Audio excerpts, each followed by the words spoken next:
Hello বন্ধুরা, আজকে আমি আপনাদের দেখাবো কিভাবে বাস সিমুলেটর ইন্দোনেশিয়ার মোট কারগুলো দিয়ে আপনি খুব সহজেই গেম প্লে করতে পারবেন এবং আপনার স্পিড থাকবে 400+। তো এই কারটাকে কিভাবে আপনি আপনার গেমের মধ্যে সেট আপ করে খেলবেন তা সম্পূর্ণ আজকে আমি আপনাদের দেখিয়ে দিব। তো চলুন তার আগে কিছু ডেমো দেখা যাক।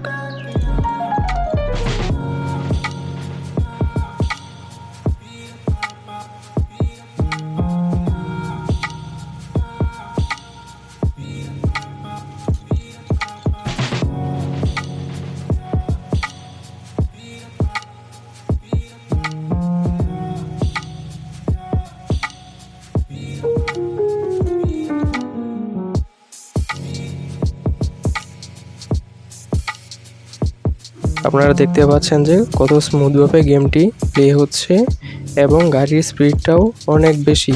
তো চলুন আপনাদের দেখিয়ে দিই কিভাবে এটি আপনারা ডাউনলোড করে খুব সহজে সেট আপ করে আপনাদের নিজের মোবাইল দিয়ে খেলবেন। তো প্রথমেই আপনাকে গুগলে চলে যেতে হবে। এখানে সার্চ বারে গিয়ে এই লেখাটিকে সার্চ করে দিবেন। সার্চ করার পর আপনার সামনে এই ওয়েবসাইটটি আসবে, এখানে ক্লিক করবেন। তো এখানে লোড নিচ্ছে। এখানে ক্লিক করার পর আপনার সাথে এমন একটা ইন্টারফেস আসবে। তারপর আপনি নিচের দিকে স্ক্রল করে ডাউনলোড বাটনটি খুঁজে বের করবেন।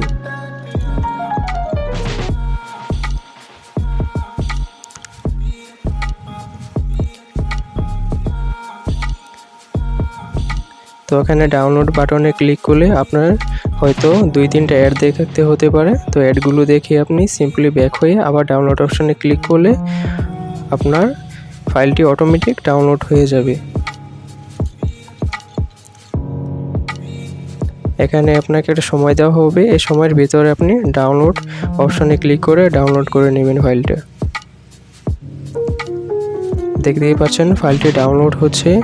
এখন আমরা আমাদের গুগল ফাইলে চলে যাব। গুগল ফাইলে যাওয়ার পর আমরা এখানে ডাউনলোড অপশনে যাব।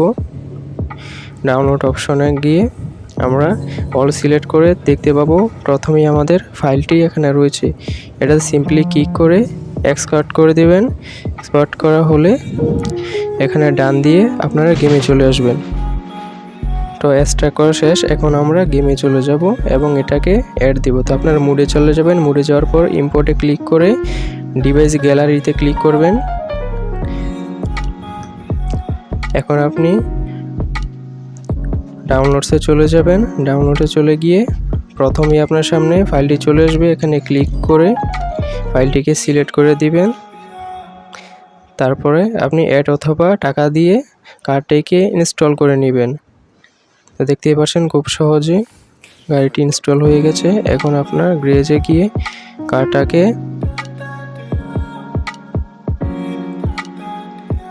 ইউজ বাটনে ক্লিক করবেন এবং এটা দিয়ে আপনি খুব সহজেই এখন ফ্রি মোড, ক্যারিয়ার মোড